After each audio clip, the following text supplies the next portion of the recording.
Gorakhpur court परिसर के अंदर जिस बीएसएफ जवान ने दिलशाद हुसैन को गोली मारी, वो दिलशाद हुसैन पास्को एक्ट का आरोपी था।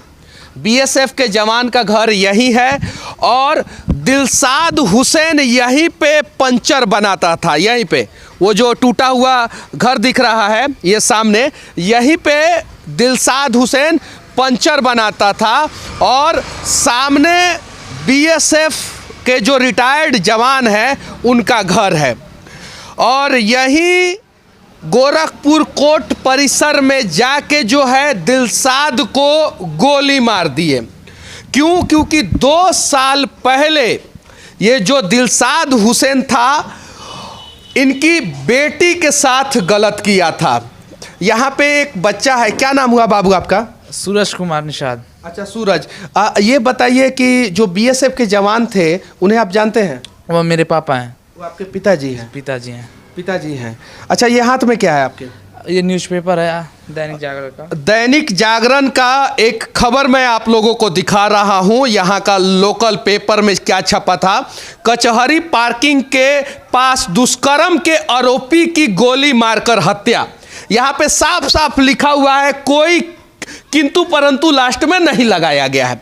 देखिए क्या लिखा गया है, कचहरी पार्किंग के पास दुष्कर्म के आरोपी की गोली मारकर हत्या। और यहाँ पे जो दिलशाद हुसैन है उसका उम्र बताया जा रहा है कि दिलशाद हुसैन 35 वर्ष का था और लड़की जो है वो नाबालिग थी। 16-17 साल की लड़की के साथ 35 साल का दिलशाद हुसैन जो है वो गलत किया था और उस लड़की के साथ जो है दुष्कर्म किया था।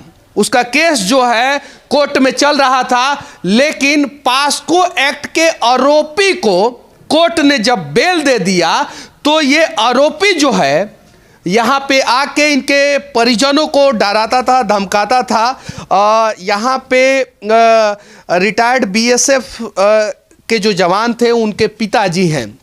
क्या नाम हुआ चाचा आपका? नंदलाल निषाद। अच्छा, आपके बेटा ने जो किया है वो आपको मालूम है? वो मालूम तो है ही है सर। अच्छा। वो कोर्ट परिसर में घुस के जो ये मोहम्मद दिलशाद को गोली मारे हैं, सही काम किए हैं कि गलत? सही काम किए हैं, हमारी रक्षा के लिए तो बहुत बढ़िया किए हैं। वो आकर के बहुत धमकाता था, फोन पर बहुत कुछ कहता था। अब उनको मार अपने जो सैनिक है उनको मारने के धमकाता था, वो अपने बच्चों को मारने को धमकाता था, वो अपने उनके बच्चों लोगों को धमकाता था कि उनको मार के उसको ज़बरदस्ती खींच के लेके जाऊंगा। ये दिलशाद जो है धमकी देता था। बाबू इधर आ जाइए। आपके मोबाइल में कुछ स्क्रीनशॉट है जिसमें मोहम्मद दिलशाद जो है उल्टा सीधा पोस्ट करता था, उसे आप दिखा सकते हैं मुझे? ठीक है, वो दिखाइए, आइए बैठिए। ये देखिए 35 साल का जो दिलशाद था जो इनकी पोती के साथ गलत किया था। जो बीएसएफ के जवान थे वो इनके बेटे थे और बीएसएफ के जवान के बेटे ये हैं। ये देखिए क्या लिखा हुआ है, दिलशाद हुसैन। ये देखिए यहाँ पे, ये सब हम लोग डाल देंगे। जिंदगी जीने के लिए हौसला जरूरी है। गुड मॉर्निंग मेरे प्यारे ससुर जी, आई लव यू। ये लिखा है कि जिंदगी जीने के लिए हौसला जरूरी है, गुड मॉर्निंग मेरे प्यारे ससुर जी। और ससुर जी के जगह पे कुत्ता का फोटो रखा है, आप देख सकते हैं।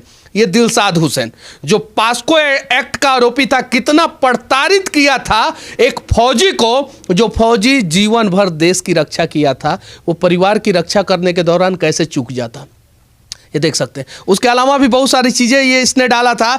और इसने डाला था कि सिकंदराबाद, दानापुर टू सिकंदराबाद, और उसके अलावा भी बहुत चीज़ें डाला था। वो चीज़ों को दिखाइए जो इसने बार बार जो है ना आप लोगों को धमकी दे रहा था, वो चीज़ों को दिखाइए। ये लगातार जो है इस परिवार को धमकी दे रहा था लगातार। अच्छा, ये बताइए कि आपके जो बेटा है वो अभी कहाँ है? वो जेल में है ना। जेल में है? बिछिया जेल में। बिछिया जेल में? जी सर। अच्छा, ये जो दिलशाद हुसैन है ये आपके पोती के साथ कितने साल पहले गलत किया था? 2 साल। 2 साल पहले। यहाँ सोचने वाली बात है, 2 साल पहले इसने गलत किया था और 2 साल तक जब बीएसएफ के जवान को इंसाफ नहीं मिला, उसकी बेटी को इंसाफ नहीं मिला, तब बीएसएफ के जवान ने ऐसा कड़ा कदम उठाया। वरना बीएसएफ में किसी भी जवान को ये नहीं सिखाया जाता है कि आप कानून को अपने हाथ में लो, लेकिन उसे कहीं नहीं तो कहीं मजबूर कर दिया गया। उसकी बेटी के साथ जिसने गलत किया उसे कोर्ट ने छोड़ दिया।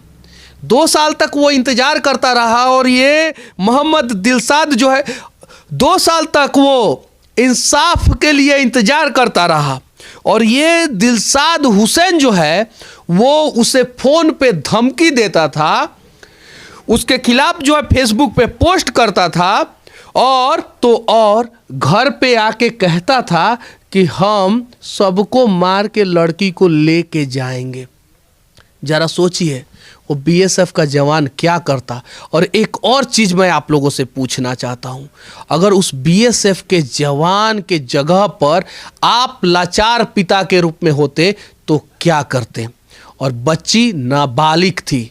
पास्को एक्ट के तहत कोर्ट में, गोरखपुर कोर्ट में केस दर्ज है।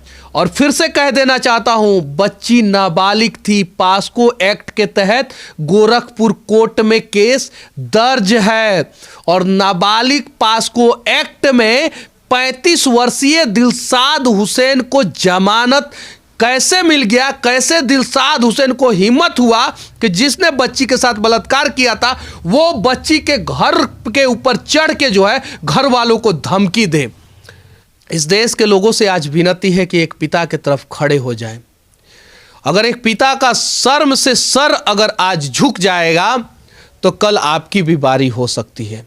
और इसीलिए हम लोग दिल्ली से यहाँ पे आए हैं, गोरखपुर में आए हैं और इस चीज़ को दिखा रहे हैं। विनती है इस देश के सभी मीडिया वालों से, आप भी किसी के पिता होंगे, किसी के भाई होंगे, किसी के पति होंगे, निष्पक्ष तरीके से सारी जानकारी को निकालकर इस पिता के लिए आवाज़ उठाइए, इस पिता के दर्द को दिखाइए कि आखिर एक अनुशासित बीएसएफ का रिटायर्ड जवान ने कानून को हाथ में क्यों लिया। हमारा ये प्रयास कैसा लगा आप लोग कमेंट करके ज़रूर बताना। और बलात्कारियों के लिए क्या सज़ा होना चाहिए इसके बारे में भी ज़रूर बताना। और भगवत निषाद जो लाचार पिता थे, रिटायर्ड बीएसएफ के जवान थे, आज सलाखों के पीछे हैं। पहले वो घुट घुट के मर रहे थे और अब वो जेल में घुट घुट के मर रहे हैं। क्या उनके लिए हमें आवाज़ नहीं उठाना चाहिए? बस अगर हो सके तो उनके लिए आवाज़ उठाएं। जय हिंद।